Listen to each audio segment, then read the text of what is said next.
కాళేశ్వరంపై ఏర్పాటైన justice PC Ghosh enquiry commission ఇవాల్టి నుంచి ఓపెన్ కోర్టు విచారణ చేయనుంది.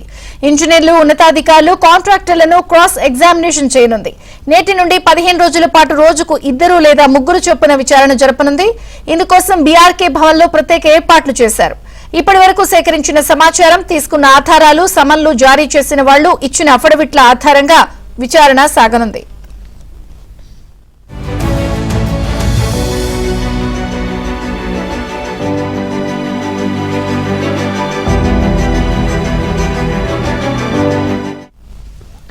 మొదటి రోజు విచారణకు రావాలని మాజీ ఈఎన్సీ మురళీధర్, నాగేందర్ రావును కమిషన్ ఆదేశించింది. ఉదయం 11 గంటల నుంచి మధ్యాహ్నం 1 గంట వరకు, మధ్యాహ్నం 2 గంటల నుంచి సాయంత్రం 5 గంటల వరకు 2 సెషన్స్ గా బహిరంగ విచారణ చేయనుంది. ప్రాజెక్టు ఫైనాన్స్ విషయంలో క్లారిటీ లేకపోవడంతో దానిపైనే కమిషన్ ఫోకస్ పెట్టింది. అదేవిధంగా ఇప్పటి వరకు అఫిడవిట్ సమర్పించని మాజీ సీఎస్ సోమేష్ కుమార్ కు మరోసారి నోటీసులు ఇచ్చేందుకు కమిషన్ సన్నద్దమవుతోంది.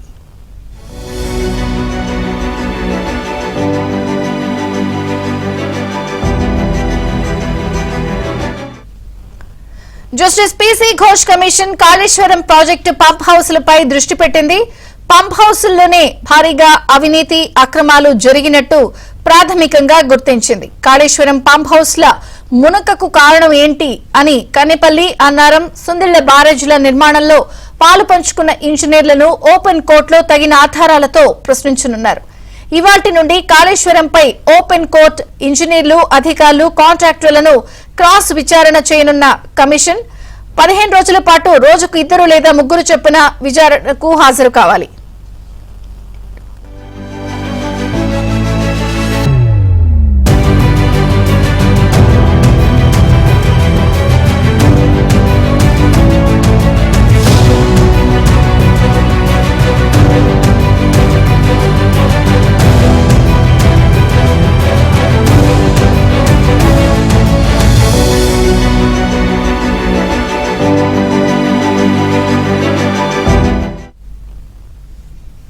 నేటి నుంచి కాళేశ్వరం ప్రాజెక్టుకి సంబంధించి కమిషన్ ఓపెన్ కోర్టు నిర్వహించబోతోంది. 2 సెషన్లుగా 15 రోజుల పాటు అధికారులు, ఇంజనీర్లు కూడా ఈ ఓపెన్ కోర్టుకి హాజరు కావాలి.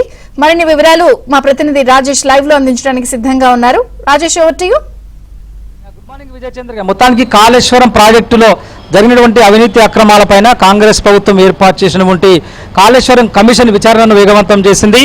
ఇప్పటికే పలువురు అధికారులకు, అదేవిధంగా ఇంజనీర్లకు, టెక్నికల్ సిబ్బందికి నోటీసులు జారీ చేసినటువంటి కాళేశ్వరం కమిషన్ జస్టిస్ పినాకి చంద్రఘోష్ ఆధ్వర్యంలో ఇవాల్టి నుంచి దాదాపు 15 రోజుల పాటు 2 దఫాలుగా, అంటే ఉదయం 11 నుంచి 2 గంటల వరకు, మధ్యాహ్నం 3 గంటల నుంచి సాయంత్రం 5 గంటల వరకు రోజుకి 2 షిఫ్ట్ల చొప్పున దాదాపు 15 రోజుల పాటు కాళేశ్వరం కమిషన్లో పనిచేసినటువంటి ఇంజనీర్లు, అధికారులు, అందులో పార్టిసిపేట్ చేసినటువంటి నిర్మాణ సంస్థ వీరందరినీ కూడా బహిరంగ కోర్టులో విచారించే అవకాశం ఉంటుంది. దీనికి సంబంధించిన ఏర్పాట్లన్నీ కూడా బీఆర్కే భవన్లో ఏర్పాటు చేసింది కమిషన్.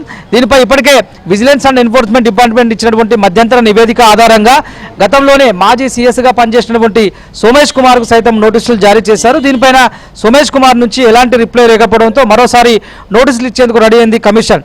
అన్నారం, సుందిల్లా, అదేవిధంగా మేడిగడ్డ ఈ 3 పంప్ హౌస్లో జరిగినటువంటి భారీ అవినీతి అక్రమాలపైనే ప్రధానంగా కమిషన్ ఫోకస్ పెట్టే అవకాశం ఉంటుంది. ఎందుకంటే ఫైనాన్స్ డిపార్ట్మెంట్ వచ్చినటువంటి అప్రూవల్కి సంబంధం లేకుండా కేవలం ఈ 3 పంప్ హౌస్ల్లోనే అంచనాలకు మించి కాళేశ్వరం ప్రాజెక్టు పేరిట దాదాపు 89,000 కోట్ల రూపాయలను అప్పట్లో బీఆర్ఎస్ ప్రభుత్వము అవినీతి అక్రమాలకు అందులో తెరలేపింది. భారీగా కమిషన్లకు కకృతిపడి ఇంజనీర్లకు, నిర్మాణ సంస్థకు, ఇతరత్ర అధికారులకు విచ్చలవిడిగా డబ్బులు పంపిణీ చేసిందనేటువంటి అంశాన్ని ప్రధానంగా మొట్టమొదటిగా ఈ కాళేశ్వరం కమిషన్లో ఈ మునిగిపోయినటువంటి పంప్ హౌస్ల పైన ప్రధాన అంశంగా తీసుకొని వాళ్ళు ముందుకు వెళ్ళే అవకాశం ఉంటుంది. ఎందుకనంటే కాళేశ్వరం ప్రాజెక్టులో జరిగినటువంటి అవినీతి అక్రమాలతో పాటుగా విద్యుత్ కమిషన్ ఛత్తీస్గఢ్ విద్యుత్ కొనుగోలు ఒప్పందంలో కూడా భారీగా అవినీతి అక్రమాలు జరిగినట్లు కూడా కాంగ్రెస్ ప్రభుత్వం గుర్తించింది. కాబట్టి ఈ 2 కమిషన్లు ఇప్పటికే విచారణను వేగవంతం చేశాయి. ఇప్పటికే విద్యుత్ కమిషన్లు గతంలో ఉన్నటువంటి కమిషన్ చైర్మన్ను మారుస్తూ కొత్త కమిషన్ నిర్మించాలని చెప్పి సుప్రీంకోర్టు ఇచ్చిన డైరెక్షన్కి అనుగుణంగా కొత్త కమిషన్ నిర్మించింది రాష్ట్ర ప్రభుత్వం. ఇక కాళేశ్వరం కమిషన్కు సంబంధించినటువంటి అంశంలో కూడా ఇవాళ నుంచి 15 రోజుల పాటు వరుసగా ఓపెన్ కోర్టులో విచారణ జరగనుంది. ఇప్పటివరకు ఇచ్చినటువంటి ఆధారాలు, సమర్పించినటువంటి అఫిడవిట్లు, కమిషన్కు వచ్చినటువంటి టెక్నికల్ ఇష్యూస్ అన్నింటినీ కూడా దృష్టిలో ఉంచుకొని దశల వారీగా ఒక్కొక్కరిని విచారించిన తర్వాత తదుపరి చర్యలకు కూడా కమిషన్ సిద్ధం కాబోతుంది. కాళేశ్వరం కమిషన్లో మాజీ ఇరిగేషన్ మంత్రిగా ఉన్నటువంటి హరీష్ రావుకు సైతం ఇప్పటికే నోటీసులు జారీ చేసినటువంటి కమిషన్, అందులో పనిచేసినటువంటి నిర్మాణ సంస్థ నుంచి మొదలుకొని ఈఎన్సీల వరకు, టెక్నికల్ సిబ్బంది వరకు, అదేవిధంగా అధికారులందరినీ కూడా బహిరంగ మార్కెట్లో విచారించి ప్రజల అభిప్రాయం సేకరించి తదుపరి విచారణలకు కూడా ముందుకు వెళ్ళాలని చెప్పేసి కూడా కమిషన్ అంతా కూడా భావిస్తుంది. సో ఇవాళ నుంచి 15 రోజుల వరకు కూడా రోజుకు 2 షిఫ్ట్ల చొప్పున మార్నింగ్ 2 లేదా 3, లేదంటే మధ్యాహ్నం 2 లేదా 3 విచారించాలని చెప్పేసి కమిషన్ ప్రాథమిక అంచనాకైతే వచ్చింది. సో 15 రోజుల పాటు కొనసాగినటువంటి ఒక విచారణలో భాగంగా వీళ్ళు అఫిడవిట్లు సమర్పించినటువంటి ఆధారాలు, కమిషన్ దృష్టికి వచ్చినటువంటి ఆధారాలన్నింటినీ కూడా టాలీ చేసుకుని చాలా సీరియస్గా ముందుకు వెళ్తుంది justice Pinaki Chandra Ghose committee. Thank you Rajesh.